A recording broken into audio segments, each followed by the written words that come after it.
आज हम लोग क्लास 11th का एक नया चैप्टर जिसको एटॉमिक स्ट्रक्चर कहते हैं उसको स्टार्ट करने जा रहे हैं। ये जो हमारा एटॉमिक स्ट्रक्चर जो परमाणु संरचना का चैप्टर होगा ये हमारा ओल्ड होगा। मतलब हमारे जो ओल्ड परमाणु स्ट्रक्चर्स या परमाणु संरचना का जो कॉन्सेप्ट दिया गया था हम लोग उसके बारे में पढ़ेंगे। इसको समाप्त करने के बाद अभी जो हमारे पास नया परमाणु संरचना के बारे में जो भी थियरीज आई हैं उसको हम लोग इस चैप्टर के बाद पढ़ेंगे। जब हम लोग इस पुराने परमाणु संरचना के मॉडल्स के बारे में समझ लेंगे तब हमको जो नया आने वाला चैप्टर है जिसमें हमको न्यू एटॉमिक स्ट्रक्चर्स थियरी के बारे में जो भी बताया जाएगा वो हमको आसानी से समझ में आ जाएगा। तो सबसे पहले हम समझेंगे एटॉमिक स्ट्रक्चर अर्लियर मॉडल, मतलब जो प्रारंभिक मॉडल्स थी एटॉमिक संरचना का उसके बारे में। तो इसको समझने से पहले आपको 4-5 चीज़ें पहले पीछे के चैप्टर्स की पता होना चाहिए। वहाँ पे हमने आपको बताया था कि जब भी कोई रासायनिक अभिक्रिया होती है तो उसमें परमाणु भाग लेते हैं, लेकिन वो जो परमाणु होता है वहाँ पे हमने बताया था वो आपको अविभाज्य होता है, मतलब परमाणुओं को और भी आप विभाजित नहीं कर सकते। उसके बाद हमने आपको जब आपको डाल्टन सिद्धांत के बारे में बताया था तो वहाँ पे भी हमने परमाणु को अविभाजित बताया था। लेकिन आने वाले कुछ समय बाद जब वैज्ञानिकों ने परमाणुओं के बारे में अध्ययन करना शुरू हुआ तो उन्होंने जो हमारे एटम्स थे उनका विभाजित होना बताया। मतलब ये बताया कि जो हमारे परमाणु हैं ये विभाजित हैं, इनको अलग अलग पार्टिकल्स के रूप में तोड़ा जा सकता है। और उन्होंने electron, proton, neutron, neutrino, meson, positron जैसी विभिन्न पार्टिकल्स के बारे में बताया और ये भी बताया कि ये इस एटम के अंदर उपस्थित है। तो ये जो हमारा परमाणु संरचना है इसको समझने के लिए आपको ये समझना होगा कि इससे पहले जो हमारे परमाणु थे, ये मान लीजिए कोई परमाणु है, ये क्या था, ये अविभाजित था, ये था अविभाजित। लेकिन जब वैज्ञानिकों ने खोजा, नए नए एक्सपेरिमेंट किए तो उन्होंने ये देखा ये जो हमारे परमाणु हैं, ये जो परमाणु हैं ये विभाजित होते हैं, मतलब इनके अंदर और भी सारे कण पाए जाते हैं। तो ये होता है उसका न्यूक्लियस, ये होता है इसका ऑर्बिट, और इसी ऑर्बिट के अंदर हमारे जो कण होते हैं वो पाए जाते हैं। ये एक एक करके हम आपको डिस्कस करेंगे। इसका न्यूक्लियस क्या होता है, इसका ऑर्बिट क्या होता है, ये आने वाले चैप्टर्स में हम आपको बताएंगे। लेकिन जो वैज्ञानिकों ने खोजा वो क्या खोजा कि इस, मान लीजिए अगर ये इतना बड़ा एक परमाणु है, सपोज दैट ये हमारा परमाणु था, ये भी परमाणु है, लेकिन ये कब था, ये जब अविभाजित था तब था। और ये जो परमाणु है ये विभाजित अवस्था में है,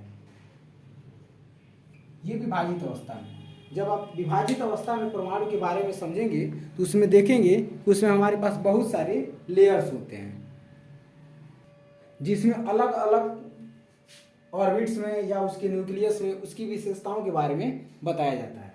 तो जब वैज्ञानिकों ने एक्सपेरिमेंट किया और खोजा तो उन्होंने देखा कि इस परमाणु के अंदर जो होते हैं वो प्रोटॉन होते हैं, इलेक्ट्रॉन होते हैं,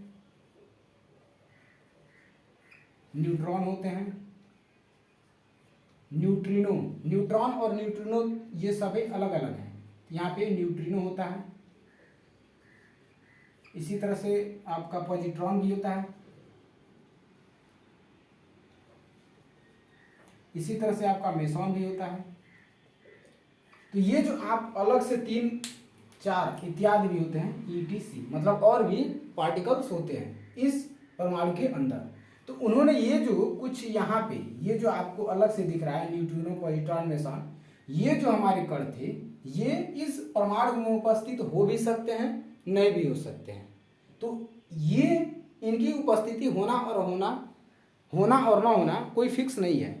लेकिन अगर कोई परमाणु है तो उसमें आपको ये प्रोटॉन, ये इलेक्ट्रॉन और ये न्यूट्रॉन ये आपको मिलेगा ही मिलेगा। वैज्ञानिकों ने क्या बताया कि अगर कोई परमाणु है तो उस परमाणु के अंदर आपको प्रोटॉन, इलेक्ट्रॉन और न्यूट्रॉन ये 3 जो हमारे पार्टिकल्स हैं ये होंगे ही होंगे। और इन्हीं 3 पार्टिकल्स को क्या कहा गया, ये जो होते हैं ये हमें होते हैं फंडामेंटल पार्टिकल्स, जिनको हम मूल कण कहते हैं, मूल कण। तो इनको हम मूल कण नहीं कहेंगे। ये जो पॉजिट्रॉन है, मेसॉन है, न्यूट्रिनो है, इनको मूल कण नहीं कहेंगे। मूल कण क्या होते हैं कि जो इस किसी भी पदार्थ का आप एटम ले लीजिए, किसी भी सब्सटेंस का आप एटम ले लीजिए, जब आप उसके एटॉमिक स्ट्रक्चर को देखेंगे तो आप ये पाएंगे कि उसमें पॉजिट्रॉन, न्यूट्रॉन और इलेक्ट्रॉन ये तीनों होते हैं, एक्सेप्ट एक चीज को छोड़ के, क्या? हाइड्रोजन। ये जो हाइड्रोजन होता है, हाइड्रोजन के 3 समस्थानिक होते हैं, अगर आपको पता हो तो H11, H12, H13। इसमें ये जो होता है हमारा H11, इसको बोलते हैं पोट्रियम, टाइट्रियम, ड्यूट्रियम। ठीक, ये हमारा पोट्रियम, टाइट्रियम, ड्यूट्रियम, ये 3 समस्थानिक होता है हाइड्रोजन। तो इसमें ये जो हमारा H1H होता है, इसमें एक इलेक्ट्रॉन होता है, एक प्रोटॉन होता है। नीचे वाले प्रोटॉन परमाणु क्रमांक को दर्शाता है, ऊपर इसके इलेक्ट्रॉन को दर्शाता है। इसमें जो होता है वो न्यूट्रॉन नहीं होता है। तो इसके एक एक्सेप्शन भी है, क्या? हाइड्रोजन। तो हाइड्रोजन का समस्थानिक H1H। इसके बाद क्या हुआ कि ये जो हमारे कण थे मूल कण के रूप में, ये इसमें मिले, इसलिए हम इनको कहते हैं, ये जो हमारे कण हैं ये फंडामेंटल पार्टिकल्स हैं। ये हमेशा आपको किसी न किसी रूप में, किसी भी आप पदार्थ ले लें, कोई भी पदार्थ ले लें, उसमें आपको ये जो होंगे ये मिलेंगे ही मिलेंगे। इसके बाद वैज्ञानिकों ने जब ये बताया कि इसमें ये जो प्रोटॉन है, इलेक्ट्रॉन है, न्यूट्रॉन है, ये आपको मिलेगा, इसका न्यूक्लियस होता है, तो इसकी कहीं ना कहीं खोज हुई होगी, मतलब इस न्यूक्लियस का भी खोज हुआ होगा, इसमें जो उपस्थित प्रोटॉन है, इलेक्ट्रॉन है, न्यूट्रॉन है, इसके बारे में पता लगाया गया होगा। तो अब हम एक एक करके समझते हैं कि किस तरह से इलेक्ट्रॉन, प्रोटॉन और न्यूट्रॉन की खोज हुई। तो हम सबसे पहले लेंगे इसमें से इलेक्ट्रॉन की खोज। इलेक्ट्रॉन की खोज किस तरह से हुई उसको समझते हैं।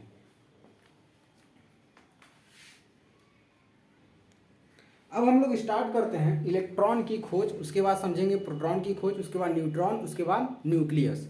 तो सबसे पहला जो है हमारा वो है इलेक्ट्रॉन की खोज। ये जो हमारे इलेक्ट्रॉन, प्रोटॉन, न्यूट्रॉन ये क्या है? फंडामेंटल पार्टिकल्स हैं। ये हमेशा किसी न किसी परमाणु में आपको मिलेगा ही मिलेगा। ये हमारा इलेक्ट्रॉन का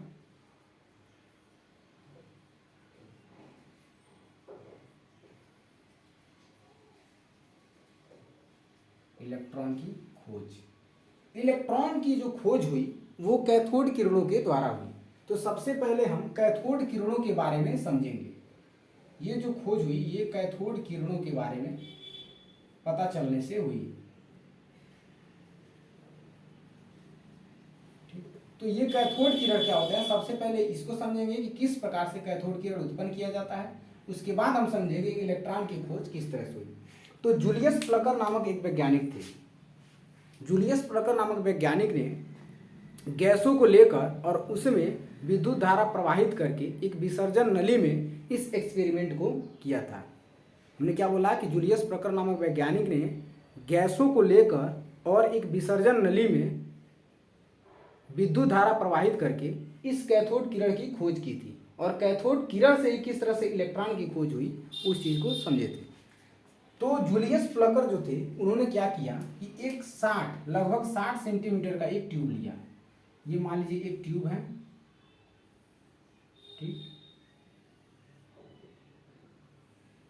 ये हमारा ट्यूब था। ये लगभग कितना था, तो ये मान सकते हैं ये जो था हमारा ये 60 सेंटीमीटर लगभग ट्यूब था। ये जो इसकी यहाँ से यहाँ तक डिस्टेंस थी ये लगभग 60 सेंटीमीटर की थी। उसके बाद इन्होंने एक यहाँ पे क्या किया, वैक्यूम पंप लगाया। ये वैक्यूम पंप है, इसको हम कहेंगे वैक्यूम पंप। वैक्यूम पंप क्या करता है कि इसके अंदर जितने भी हवा होते हैं उनको निकाल के बाहर कर देता है। उसके बाद उन्होंने यहाँ पे एक इलेक्ट्रोड लगाया और यहाँ पे एक इलेक्ट्रोड लगाया। इलेक्ट्रोड तो आपको पता होगा, इलेक्ट्रोड क्या होते हैं कि जैसे हमारे बैटरी हो तो बैटरी में 2 इलेक्ट्रोड होते हैं, एक एनोड एक कैथोड। तो उन्होंने यही 2 इलेक्ट्रोड लगाया, ये किसी धातु के बने होते हैं। ये जो 2 इलेक्ट्रोड थे इसको उन्होंने एक हाई वोल्टेज की बैटरी से जोड़ दिया। इसका वोल्टेज जो है वो बहुत हाई होता था। इसको इन्होंने हाई वोल्टेज बैटरी से जोड़ दिया और इसके ये जो हमारी नली थी इसके पीछे यहाँ पे उन्होंने कुछ पदार्थों का लेपन कर दिया। ये जो हमारे थे इस पे इन्होंने कुछ लेपन कर दिया। ये लेपन क्यों किया अभी हम इसको समझा रहे हैं। ये था स्फुरदीप्ति लेपन, या आप इसको डायरेक्ट लेपन समझ सकते हैं। लेपन, पदार्थों का लेपन कर दिया। ये जो था हमारा, इसको हम उन्होंने बताया कि ये जो है ये है कैथोड, ये जो है ये है एनोड।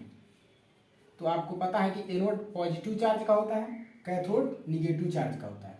ये जो थी हमारी बैटरी, ये अगर निगेटिव है तो ये भी निगेटिव होगी, ये पॉजिटिव होगी।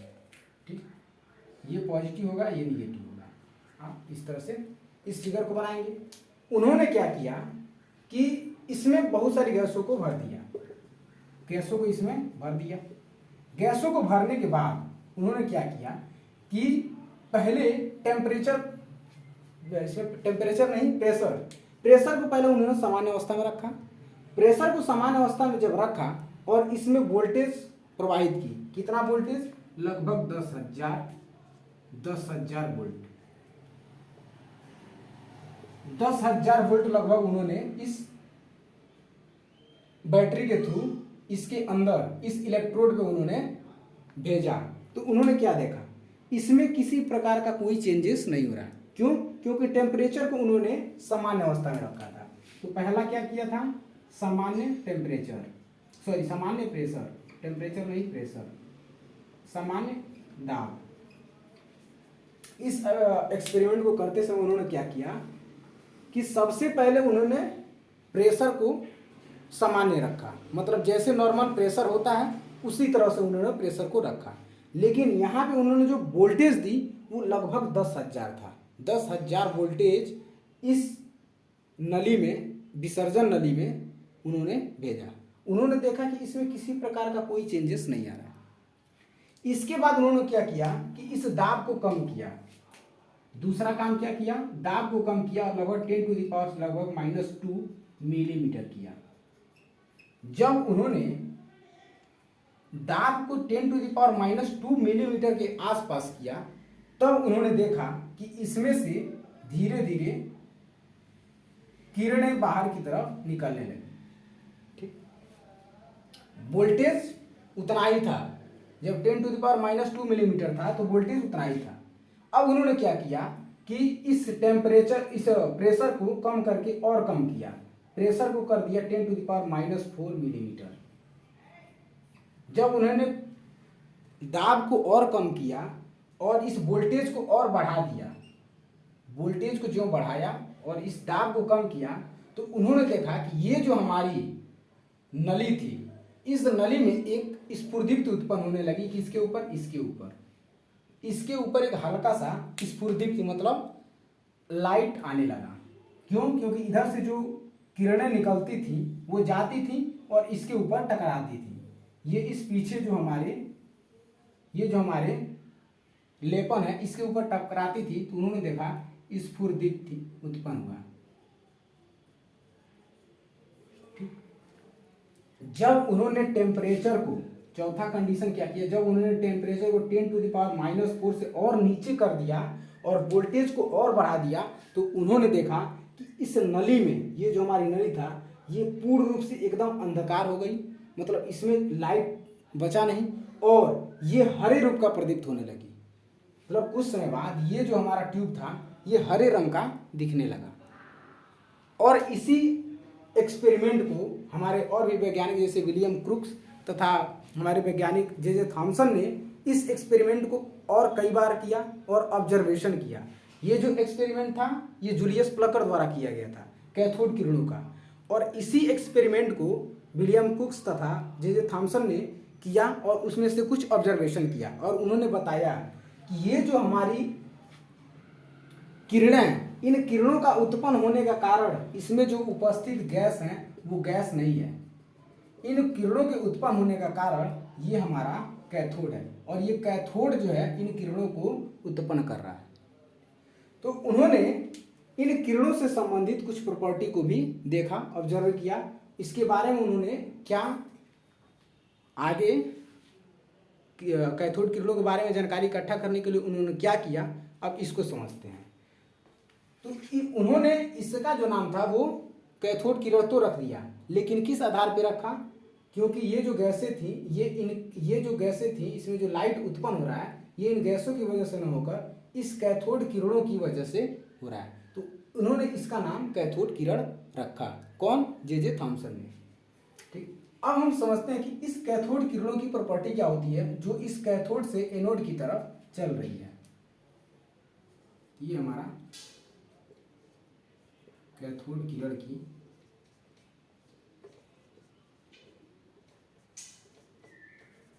गुणधर्म या प्रॉपर्टी।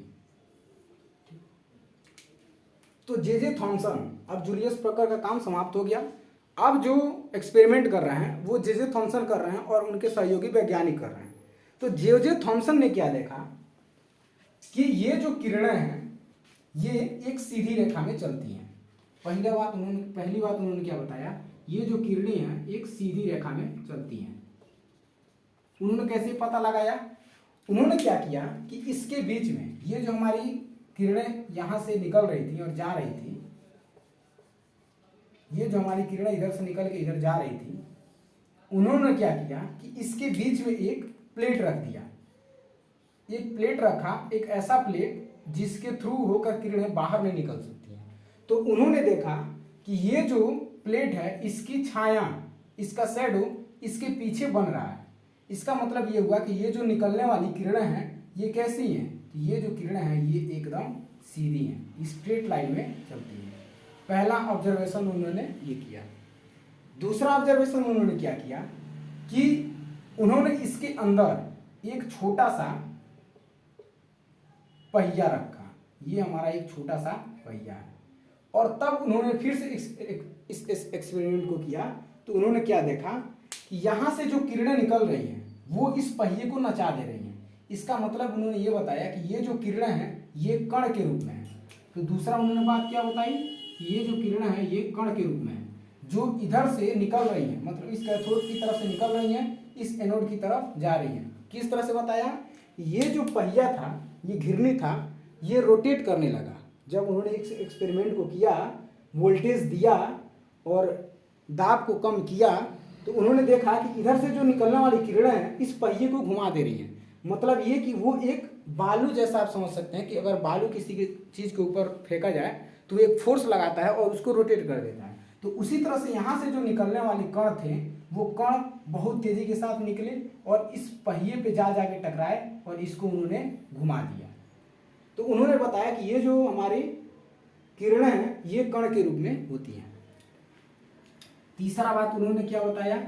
तीसरा बात उन्होंने ये बताया कि जब इस एक्सपेरिमेंट को किया गया और इसके पास में एक इलेक्ट्रिक फील्ड, मतलब अगर यहाँ पे प्लस चार्ज यहाँ पे माइनस चार्ज रखा गया, तो ये जो हमारी किरणें थी ये इधर की तरफ मुड़ गई। इधर की तरफ मुड़ गई, इसका मतलब ये जो किरणें थी ये धनात्मक की तरफ आकर्षित हुई। मतलब अगर ये निगेटिव है तभी ये पॉजिटिव की तरफ जा सकता है। तो उन्होंने ये बताया कि ये जो किरणें हैं ये निगेटिव हैं। निगेटिव क्यों? क्योंकि ये जो किरणें हैं ये इस पॉजिटिव की तरफ मुड़ गई। मतलब अगर ऊपर एक पॉजिटिव और नीचे के निगेटिव चार्ज रखा जाए, ये किरणें इस पॉजिटिव की डायरेक्शन में मुड़ गई। तो तीसरी बात उन्होंने बताया कि ये जो किरणें हैं ये हैं निगेटिव या ऋणात्मक किरण। ऋणात्मक किरण। और उन्होंने लास्ट में अभी जो हमने शुरू में आपको बताया था वो उन्होंने ये बताया कि इनमें उपस्थित गैसों के कारण ये जो किरणें हैं ये उत्पन्न नहीं हो रही हैं। ये किरणें इस कैथोड के कारण उत्पन्न हो रही है जो हम बाहर से वोल्टेज को सप्लाई कर रहे हैं और इसके दाब को कम कर रहे हैं। तो इस तरह से उन्होंने कैथोड किरणों के बारे में बताया, कैथोड किरणों की प्रॉपर्टी के बारे में भी बताया।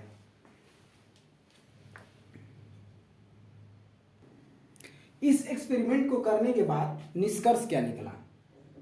तो हमने आपको कैथोड किरण समझा दिया, कैथोड किरणों के गुणधर्म क्या थे, ये जो किरणें निकल रही थी किस तरह की प्रॉपर्टी शो कर रही थी, इसको हमने समझा दिया था। अंत में हम समझ लेते हैं कि इतना एक्सपेरिमेंट करने के बाद इसका निष्कर्ष क्या निकला।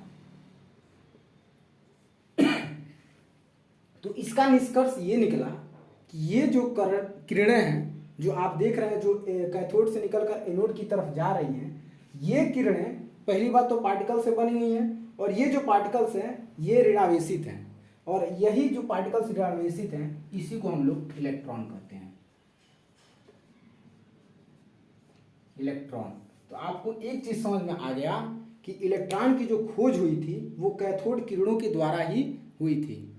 कैथोड किरणों के द्वारा किस तरह से, जब उसकी प्रॉपर्टी को देखा गया तो उसमें देखा गया कि ये कण के रूप का बिहेव करता है क्योंकि इस चक्री को घुमा देता है, और उसके बाद ये देखा गया कि जब इसके दोनों तरफ इलेक्ट्रिक फील्ड लगाया जाता है तो ये ऋणात्मक किरणों की तरह बिहेव करती है, मतलब ये निगेटिव की तरह बिहेव करती है जो कि पॉजिटिव की तरफ अट्रैक्ट होती है। तो उन्होंने ये बताया कि ये जो कण है, चूंकि ये निकलने वाले कण ही तो हैं जो इधर मुड़ रहे हैं, तो ये जो कण हैं ये ऋणात्मक प्रॉपर्टी शो करते हैं, और इसलिए इस कण को इलेक्ट्रॉन कहा गया। तो इलेक्ट्रॉन की खोज किस तरह से हुई ये आपको समझ में आ गया। इलेक्ट्रॉन की खोज अगर आपको कोई पूछे तो ये बताएगा कि इलेक्ट्रॉन की खोज कैथोड किरणों के द्वारा हुई। इसके बाद हम लोग नेक्स्ट वीडियो में कैथोड किरण जो थे उससे जो हमने अभी आपको इलेक्ट्रॉन की खोज हुई इसके बारे में बताया, अब हम आपको नेक्स्ट वीडियो में बताएंगे कि इलेक्ट्रॉन का आवेश बटे द्रव्यमान का अनुपात क्या होता है, और उससे रिलेटेड जो भी टॉपिक्स हैं वहाँ पे हम अब इसके बाद इलेक्ट्रॉन की प्रॉपर्टी को भी बारे में पढ़ेंगे। अब इलेक्ट्रॉन के बारे में पढ़ेंगे, यहाँ पे तो इलेक्ट्रॉन की खोज हुई है, अब हम लोग इसके बाद इलेक्ट्रॉन के बारे में पढ़ेंगे। इसी तरह से हम प्रोटॉन के बारे में खोज करेंगे और उसके बारे में पढ़ेंगे।